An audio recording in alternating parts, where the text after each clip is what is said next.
Okey, Assalamualaikum warahmatullahi wabarakatuh dan selamat tengah hari. Okey, hari ini kita akan lihat atur cara bagi bahasa skripan klien. Okey, klien, iaitu kita akan gunakan JavaScript untuk kita manipulate ataupun kita bina beberapa atur cara. Okey, yang pertama kita akan lihat pada hari ini ialah isian buih ataupun bubble sort. Okey, apa dia isian buih? Iaitu kita banding satu persatu unsur bersebelahan. Okey. Kemudian kita tukar kedudukan jika kedudukan itu salah. Isihan ni bermaksudnya kita susun suatu nilai itu mengikut susunan menurun ataupun menaik. Kita boleh pilih kita nak susun dia. Okey, contohnya macam atur cara ini. Kita tengok contoh ni contoh buku teks muka surat 133. Okey. Isihan buih Okey, ini adalah satu atur cara JavaScript. Kita lihat di sini variable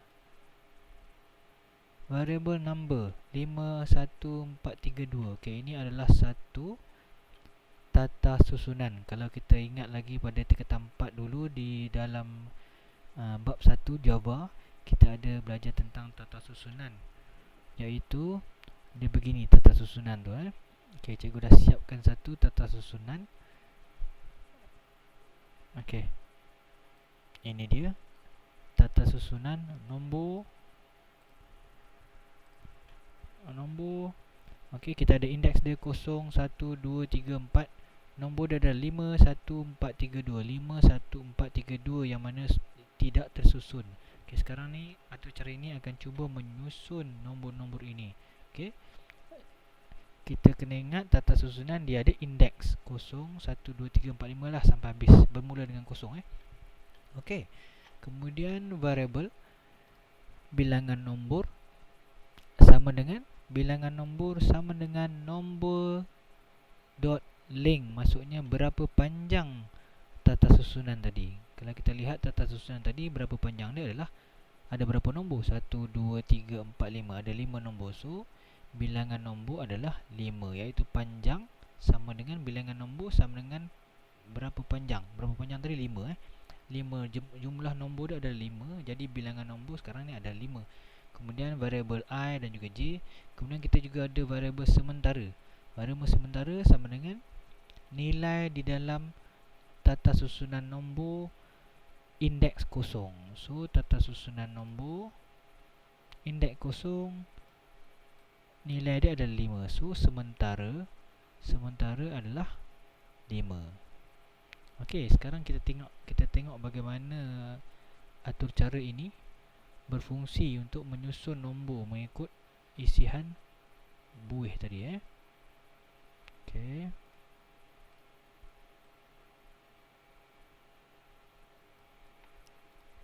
Okey, pertama sekali kita lihat ni ada struktur kawalan ulangan for. Ada satu for, ada dua for. Satu for variable yang digunakan adalah I.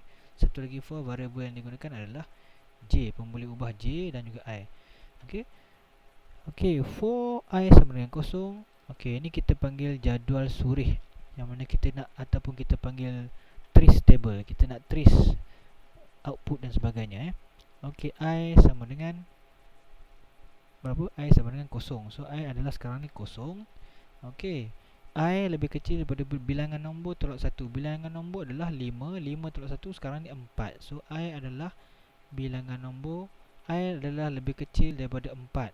I adalah 0. 0 lebih kecil daripada 4 adalah true. So dia adalah betul. Okey, true. Jadi apabila true, apabila condition ataupun syarat ini true, benar, jadi dia akan komputer akan execute ataupun laksanakan atur cara yang berada di dalam curly bracket untuk for ini. Daripada sini sampai tutup curly bracket dia di sini. Jadi semua yang berada di dalam curly bracket ini, dalam blok curly bracket ini akan dilaksanakan. Okey, jadi true dia akan masuk ke sinilah. Okey, sekarang kita pergi statement yang seterusnya ialah for yang lagi satu. For J lebih adalah sama dengan 0. J adalah 0. Okey, ada lagi satu syarat, J lebih kecil daripada bilangan nombor tolak I tolak 1. So J bilangan nombor berapa tadi? 5 tolak I adalah kosong. 5 tolak kosong sama dengan 5 tolak 1. 5 tolak 1 adalah 4. So J adalah kosong lebih kecil daripada 4 adalah true. Okey, apabila true sama macam tadi, apabila true komputer akan execute ataupun laksanakan atau cara yang berada di dalam blok curly bracket struktur kawalan for yang true tadi. Dari situ sampai situ. Okey, jadi statement ataupun arahan yang seterusnya adalah pada sini. Okey. Seterusnya, if nombor J. Okey, nombor J. If nombor J lebih besar daripada nombor J tambah 1. Nombor J ini di mana? Nombor J ini, J adalah sama dengan kosong. So nombor kosong, nilai nombor kosong adalah di sini, indeks kosong di sini. Okey, itu nombor kosong. Cikgu warnakan dah, nampak. Okey, nombor kosong lebih besar daripada nombor J tambah 1. J adalah tadi kosong tambah 1. Jadi kosong tambah 1, 1. Jadi nombor 1, indeks 1 adalah di sini. Nampak apa yang dikatakan tadi? Kalau kita tengok di buku teks tadi, banding satu persatu unsur bersebelahan. Inilah dia, unsur bersebelahan. Dia bandingkan kedua-dua ni bersebelahan. Okey. Kalau mengikut dia punya formula tadi, dia punya syarat tadi, jika J 5 lebih besar daripada 1. Okey, adakah 5 lebih besar daripada 1? True. Jadi ini adalah true. Bila true, sama macam tadi, blok curly bracket if ini, struktur kawalan pilihan ini akan dilaksanakan. Okey, dari situ sampai situ. Okey, kita tengok apa yang dia nak kita buat, apa yang dia nak laksanakan. Okey, sementara sama dengan nombor J. Nombor J tadi adalah kosong tadi kan. Ini 5, nilai 5. So sementara adalah 5. Okey. Dan sekarang nombor J tadi, nombor J adalah kosong. Okey. Nilai yang dipindahkan padanya adalah daripada J tambah 1. Nilai J tambah 1 adalah sebelah dia 1. Nilai 1 ini adalah sama dengan indeks kosong. So 1 ini adalah sama dengan sini. Buang 5 ni, kita jadikan dia 1. Okey, nampak? Okey, kemudian yang ketiga, sementara. Sementara sama dengan J tambah 1. Sementara tadi adalah 5 sama dengan J tambah 1. Bermaksud di sini, J tambah 1 indeks 1. Di sinilah. So 1 ini adalah sama dengan sementara tadi kan, sementara 5. So dia sekarang menjadi nombor 5. Okey. Kemudian bila habis statement ini, dia sampai di sini, dah habis, dia pun exit daripada blok if dan dia pergi ke statement seterusnya. Dia jumpa curly bracket penutup. Curly bracket penutup bagi for ini. Curly bracket penutup bagi for ini, curly bracket penutup bagi for ini akan execute J plus plus. J tambah-tambah ni bermaksud J tambah 1. Jadi J tambah 1 adalah J tadi kosong, sekarang ni tambah 1 adalah 1. Okey, kemudian selepas itu apa dia buat? J sekarang ni tambah 1. Jadi bila for pengulangan, struktur kawalan ulangan, selepas J menjadi 1, dia dah tambah. Okey, komputer akan ulang semula. Dia naik semula ke dalam for ini. Okey, kita lihat pula sekarang macam mana dia buat. Okey, for J sama dengan kosong. J sekarang sudah tak sama dengan kosong kerana kita dah tambah tadi jadi 1. Jadi J sekarang adalah 1. Okey, adakah 1 lebih kecil atau daripada bilangan nombor tolak I tolak 1? Bilangan nombor tadi adalah 5. 5 tolak I adalah kosong, tolak 1. Jadi jawapannya adalah 4. Adakah 1 lebih kecil daripada 4? Jadi true. Bila true, dia akan pergi kepada statement seterusnya. Adakah nombor J? Okey, sekarang ini sudah ada perubahan. Nombor J adalah sekarang 1. Jadi bermaksud cikgu ubah warna biar nampak. Okey. Indeks 1, nombor indeks 1 adalah di sini. Okey. Lebih besar daripada nombor J tambah 1. Okey, J tadi 1 tambah 1 jadi 2. Okey, nombor ini adalah 2 sekarang. 1 tambah 1, 2. Jadi di sebelah dia. Okey, nampak macam mana fungsi dia? Okey, dia akan bandingkan kedua-dua ini pula.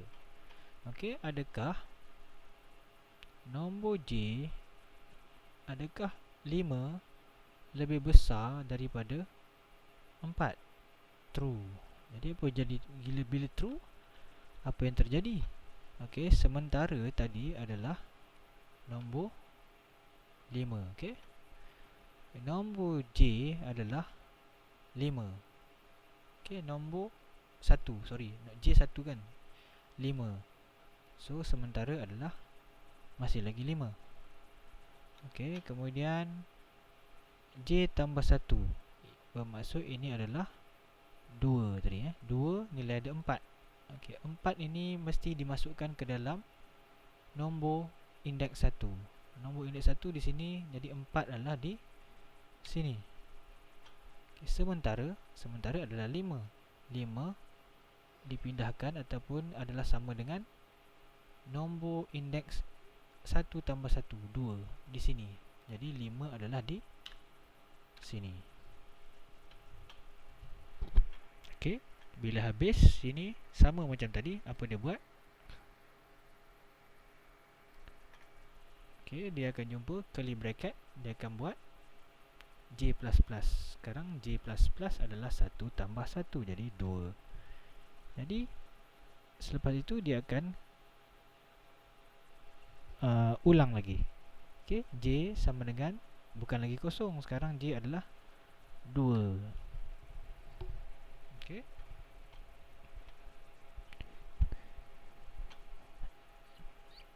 Bila J sama dengan 2, kemudian dia akan ubah lagi. J sama dengan 2 lebih kecil daripada berapa tadi? 5 tolak 0 tolak 1, 4. 2 lebih kecil daripada 4. 2 lebih kecil daripada 4, true. Kemudian adakah dia akan bertukar? Kita lihat if nombor J sekarang ni ini dah tiada. Sekarang ni di sini. Nombor 2, J adalah 2 sekarang. So 2. 2, adakah nilai 2, nilai indeks yang kedua lebih besar daripada nilai indeks yang ke 3? J tambah 1 adalah 2 tambah 1, jadi 3. Di sini. Okey, adakah di sini 5 lebih besar daripada 3? 5 adalah lebih besar daripada 3, jadi true. True. Sama seperti tadi. Sementara okey, nombor J sekarang adalah 2. So 5, nilainya adalah 5. 5 masih lagi di sini. Kemudian nombor J tambah 1, nombor 3 akan dipindahkan ke nombor 2. Nilai 3 akan dipindahkan ke sini 3. Dan kemudian sementara akan pindah ke J tambah 1. Sementara adalah 5, akan pindahkan kepada J tambah 1. 2 tambah 1, 3. Okey, indeks 3 dia akan jadi 5. Okey, kemudian sama seperti tadi, dia jumpa ini, dia akan exit if. Dia akan jumpa sini curly bracket untuk 4J, dia akan tambah J++. Jadi sekarang J adalah 3. Di bawah ini J akan jadi 3. Okey, 4J sama dengan 3. Adakah 3 lebih kecil daripada 4? True. Okey, kemudian turun lagi if pula. Adakah J3? Okey, sini dah siap. Sini dah tak tengok lagi. Okey, adakah J indeks 3 lebih besar daripada J indeks 4? Di sini. Adakah 5 lebih besar daripada 2? 5 lebih besar daripada 2? True. So, sementara akan jadi true, dia akan execute yang dalam ni. Sementara akan jadi nombor J 5. Masih lagi 5. Okey, kemudian nombor indeks 4 akan dipindahkan ke nombor indeks 3. So, nilai dia adalah 2 dipindahkan ke tempat 5 ni. So, 2. Okey, and then sementara ni adalah 5 tadi. 5 akan masuk ke dalam sini. Okey, kemudian kita jumpa ni, dia akan exit if. Kemudian dia jumpa ini, dia akan J++, jadi 4. Okey, kemudian sini akan jadi 4. Okey, dia naik atas 4J sama dengan 4. Okey, J 4. Okey, sekarang ni lihat ni, J adalah sekarang ni 4. Bilangan nombor adalah 5 tolak I kosong. 5 tolak kosong sama dengan 5. 5 tolak 1 sama dengan 4. Sekarang ni nilai di sini adalah 4. Adakah J 4? Adakah 4 lebih kecil daripada 4? Jawapannya adalah false. Apabila false, maka komputer akan exit daripada loop ataupun pengulangan ini. Okay, dia tidak akan buat lagi di sini. Dia akan terus exit dan pergi ke sini. Apabila false, dia akan exit. Okay, false, exit. Apabila dia jumpa curly bracket untuk for I ni, dia akan execute sama macam tadi. Dia akan execute yang ini pula, plus plus, I plus plus, I tambah 1. I tambah 1 adalah I kosong tambah 1 sama dengan 1. Jadi I sekarang adalah 1. Okey, I sama dengan 1. I 1 lebih kecil daripada bilangan nombor tolak 1, 4. Adakah 1 lebih kecil daripada 4? Jawapannya adalah true. Jadi dia pergi ke sini, turun 4. J sama dengan kosong. J akan kembali menjadi kosong. Okey,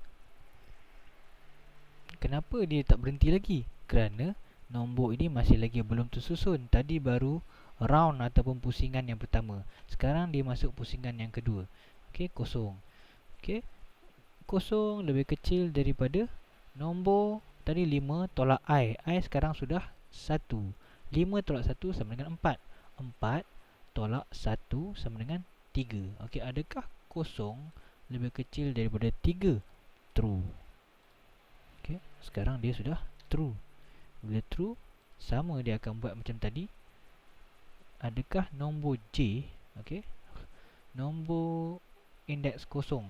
Nombor indeks kosong di sini. Yang ni dah habis. Cikgu tukar warna dia. No color. Okey, nombor indeks kosong adalah sini. Nombor indeks kosong lebih besar daripada nombor indeks J tambah 1. J kosong tambah 1, 1 sebelah dia. Okey, adakah nombor indeks kosong yang ini lebih besar daripada sebelah dia? Adakah 1 lebih besar daripada 4? Jawapan dia adalah false. Jadi false. Apabila false, maka atur cara ini, sub atur cara ini tidak akan dibuat. If ini tidak akan dibuat sebab false. Yang ini false. So yang di bawah dia ni, blok yang ini tidak akan dibuat. Dia terus skip ke sini. Bila jumpa ini apa jadi? J++. So J++ di sini. Kosong tambah 1 jadi 1. Okey, jadi di sini jadi 1. Dan seterusnya sehingga habis Dan jika disemak semula, nanti pada akhirnya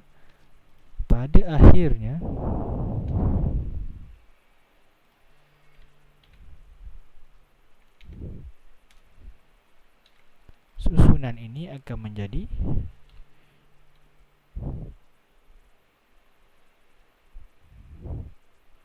2, 3, 4, 5.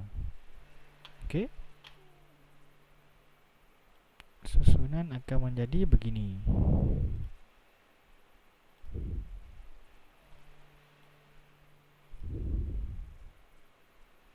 Cikgu warna sikit supaya nampak. Okey, susunannya akan menjadi menaik begini. 1, 2, 3, 4, 5. Okey, jika ada sebarang masalah boleh PM cikgu. Cikgu akan bagi satu masalah ataupun soalan tentang bubble sort yang mudah. Jadi awak perlu cuba untuk selesaikan dan hantar macam biasalah. Okey, selamat mencuba. Terima kasih.